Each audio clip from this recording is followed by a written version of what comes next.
Terrible bilan des inondations. Pour l'instant, 21 morts, 10 disparus. 2 nouveaux corps viennent d'être retrouvés.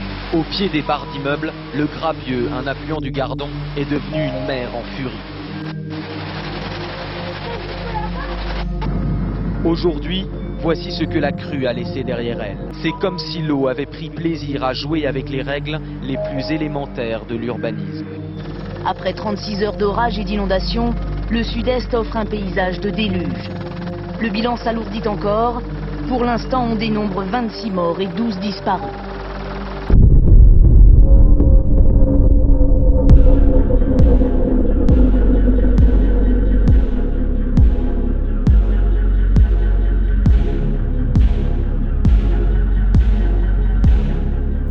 Derrière ces murs, les réminiscences d'une catastrophe se matérialisent, comme un arrêt sur image du passé faisant écho aux instants tragiques vécus par des milliers de personnes dans la région. Ce lieu, patrimoine industriel au cœur d'un petit village dans le sud de la France, a traversé les siècles et je vous en raconterai l'histoire en fin de vidéo. Bienvenue dans cette nouvelle exploration.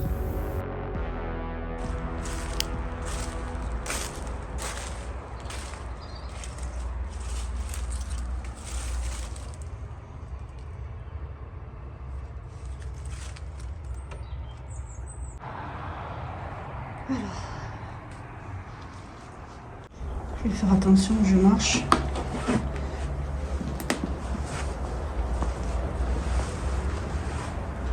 Ouais, c'est super grand en fait.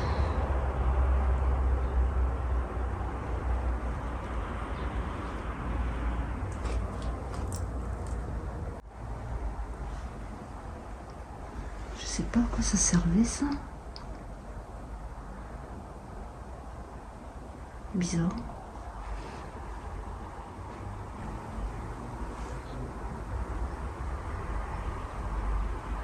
Si quelqu'un a une idée, n'hésitez pas dans les commentaires.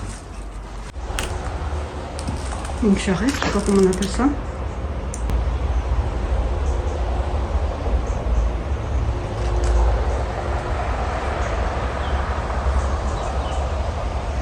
Voilà, c'est en train de tout pourrir.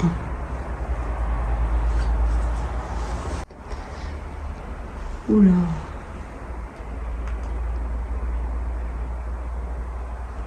L'escalier il a l'air bien pourri quand même. Ouais, je ne veux pas m'aventurer.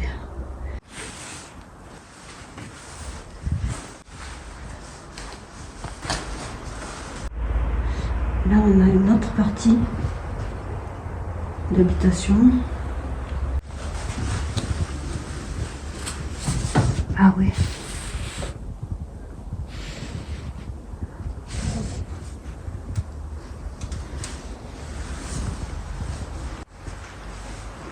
Alors toujours plein de meubles.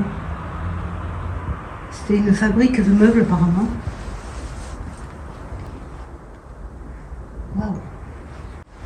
Qu'est-ce qui s'est passé là? Oh là là.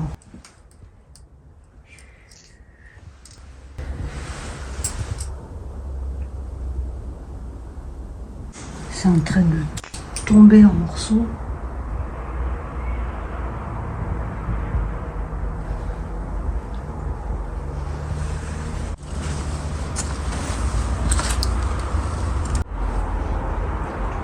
Il n'y a même plus d'escalier.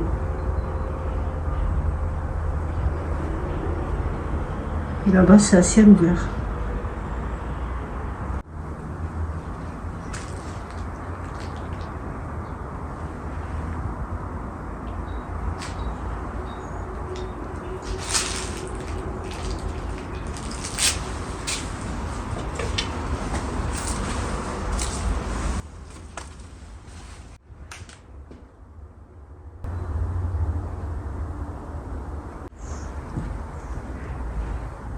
Cette chaise était peut-être prête à vendre,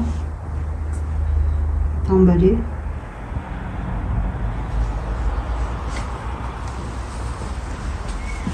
Ouais, des jolis meubles. C'est dommage. Tous ces meubles. Celui-ci n'était pas encore verni.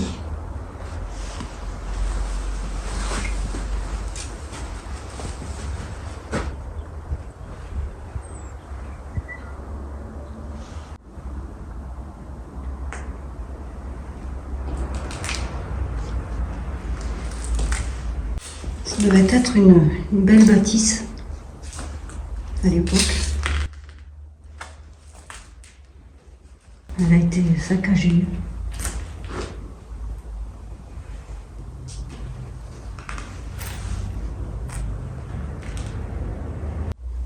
Waouh! Regardez ça un peu. Le plafond.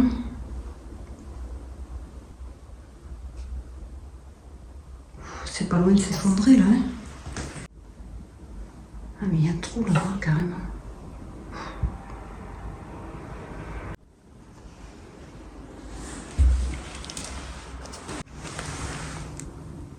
« 61.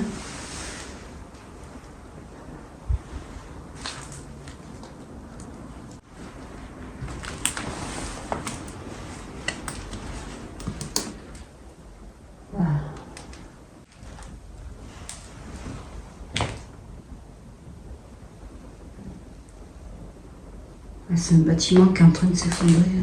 Là-bas, on a une vieille télé, je sais pas, des années, je dirais 70.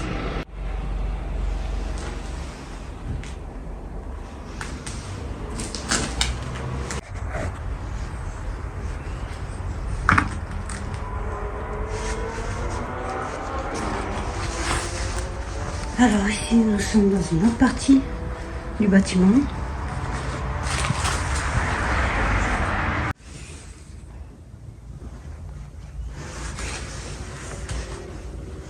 Donc c'était un ébéniste, fabricant de meubles, je sais pas comment, un menuisier peut-être.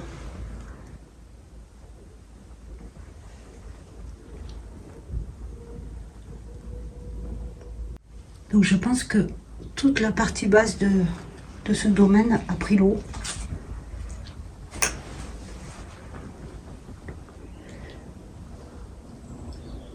Parce qu'on est à côté de la rivière. Et c'est ce qui fait peut-être qu'ils sont partis en laissant tout à l'intérieur.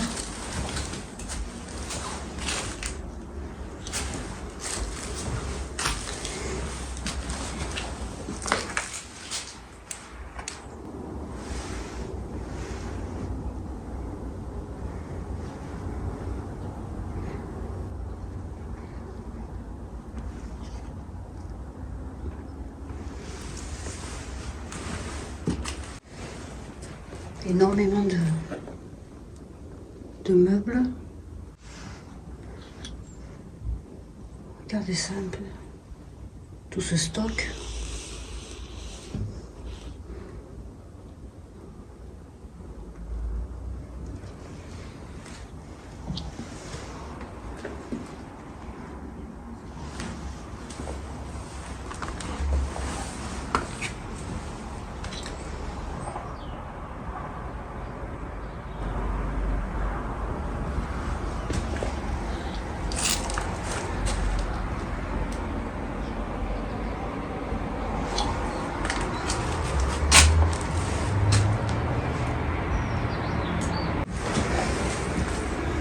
C'était une habitation assez rudimentaire.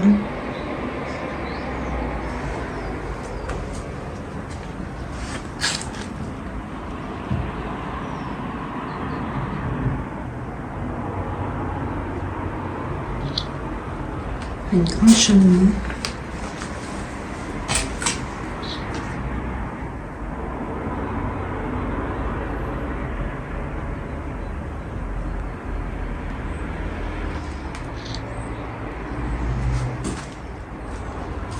Frigo qui date pas d'hier.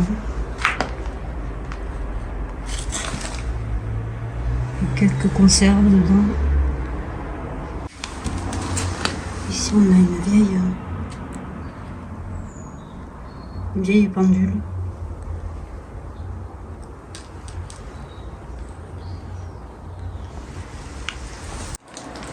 Peut-être un coin salle de bain, je sais pas. Une cuisine.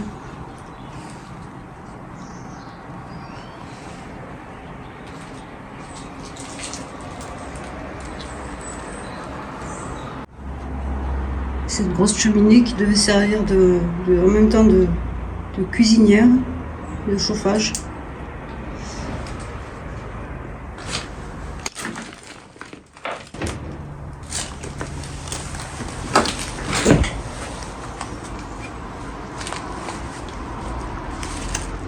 Là, c'est un plat qui servait à cuisiner, je sais pas, faire des châtaignes peut-être. Avec la vieille tapisserie.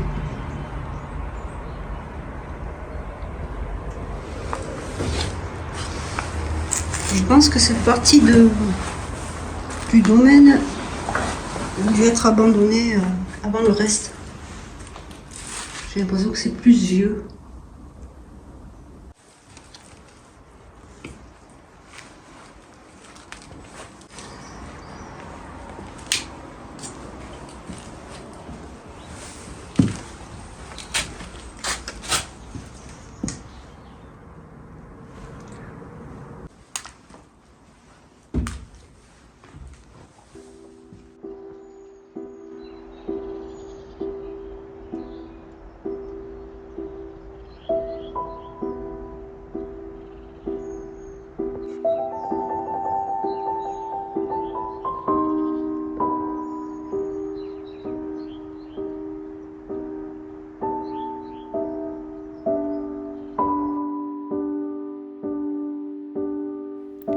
Cette bâtisse était à l'origine un moulin à farine hydraulique attesté du XVIIIe siècle.